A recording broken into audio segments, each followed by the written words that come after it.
Okay, we're going to try this again, even though it's a lot darker outside now. I started this job using the pivot heads, forgetting that the memory was almost full. So, you guys missed part of it, but if I can do this before we run out of light, you'll see the rest of it. Now, right here, I used to have my antenna hookup, or cable if I was around a place with cable. This runs to my battery, and then it comes out here to these, which connect to my solar panel, or in the case of today, connect to my battery charger. This here keeps this from grounding out. When it's unhooked, I just put the cap on there and nothing can touch the positive, so it doesn't ground out. It's kind of a ghetto system, but it's worked well for me for years. The problem is, to access this every time I have to open this door. I don't normally leave this door hanging down like this. I'm just doing it right now because, one, my license plate's on the other side, and two, I need to get in here to see everything and show you. And let me make sure I'm still recording. Okay, good. So we're going to get rid of this. We're going to leave this wire for now, but we're going to bypass having to open this door because it's swollen over the 45 years since this motorhome was built, and it's real hard to get back in the track and shut. It's not impossible, but it's I don't want to keep doing it every day. So we went out and we bought one of these. I think it was 20 bucks on eBay. It's even got the little thing here so that you can cover that hole when you want, and when you don't, you can have your wires coming out but not have the entire thing open. So then I got it and I realized, where am I going to put it? It was too tall. So we had to move this light up. As you see, there's the old butyl tape underneath. We're going to cut that away and probably put some new butyl tape under this, maybe some Dicor, seal it up. We might even switch these out with LED. But for now, I just had to move that up a little bit so that we'd be able to fit this in here. And now we will. We held it there and of course took a pin all the way around the edge and drew the line, and now we're going to cut the hole.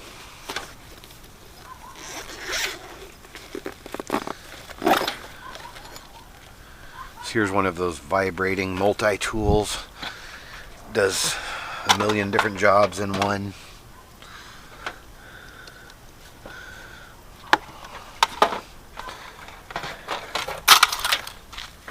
The only thing I'm really worried about is the possibility that I might hit a wire on the other side, but I've looked, and what the hell is my phone blinging about?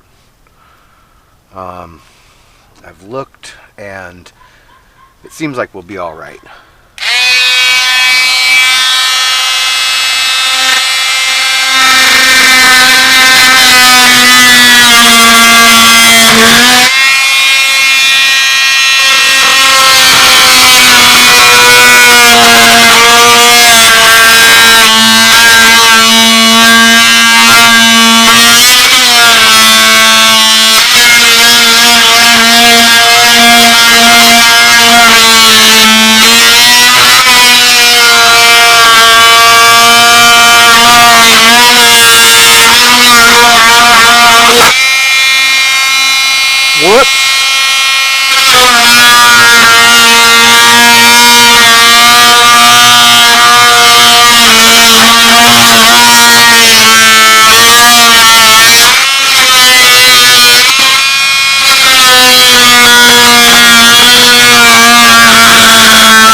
Okay, so I've screwed up in a few spots, but that's not the end of the world. We've got to paint over this eventually. This is obviously not the best tool, but it's going to work well enough. There's some fairly thick wood behind this. For now, we're just cutting the metal part and a little bit into the wood. Okay, so obviously I've screwed up a couple times and run the saw blade off. This is probably not the ideal tool for this job, but it will work. I can paint over this later. I need to do that anyway. And I may have to fix a couple things. For now, I'm just going to get the metal off, and then we'll finish cutting through the wood the rest of the way.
Wonder what happened to the bag with my drill. Oh, there it is. Okay. Well, for now, we're just going to take the metal off. That's weird. There's some duct tape in there. Don't know what that's about. We're just going to keep cutting. I'm going to turn this off. You guys don't need to, well, we'll turn it off, but we'll turn it back on and record it too. Winter's coming. I'm going to need something to upload for a video.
probably see, this is some seriously thick wood here.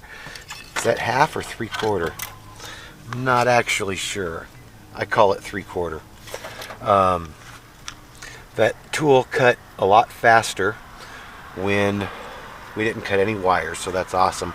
We may have to cut a little more here, but the tool cut a lot faster when the blade was new, for starters.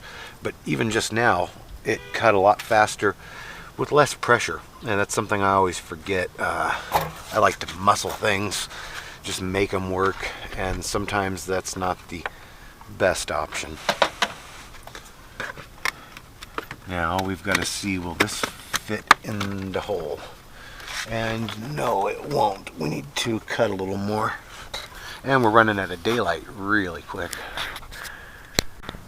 So after all this fighting with this thing, I realize I've been using the wrong blade. Go figure. I'm almost done. I might change it to finish off, but I'm so close to done, I'm just going to cut this last little piece out and make it fit, and hopefully put it together before it's dark so I can show you guys.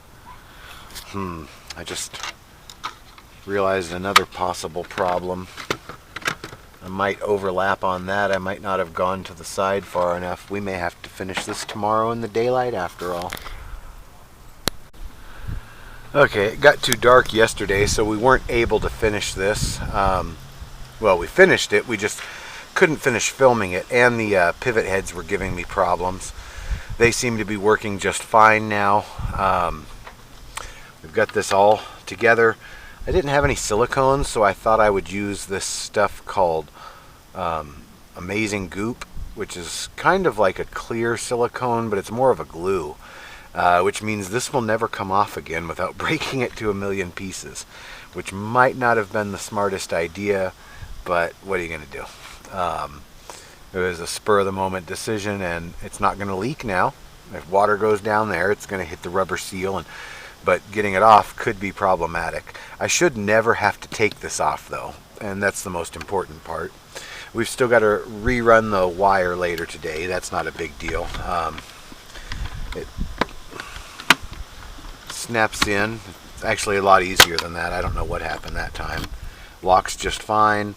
That stays closed unless you open it from the inside. And it also locks very secure. Your cables can run through there. Now we've had a problem with this brake light. On my old Tioga, there was a spring in here. I don't know how well you can see the little connections in there, but there's in my old one there was a spring that kept that out tight. This one doesn't seem to have the spring. The bulb didn't seem to be burnt out, but we're going to change the bulb and see if that helps. We may have to change my entire brake lights out for LED, or I don't know, it may be something beyond my electrical expertise. But other than that, everything is working good. I still need to take this back off and put some new butyl tape under it. We reinstalled this over a little bit further, and other than that, it's all pretty much done. Blow those sawdust shavings away, and this should make it a lot easier to access my battery and anything else I may decide to run through there. I don't know what. My power cord goes here, and I've got my cable there, but there could be something that I might need.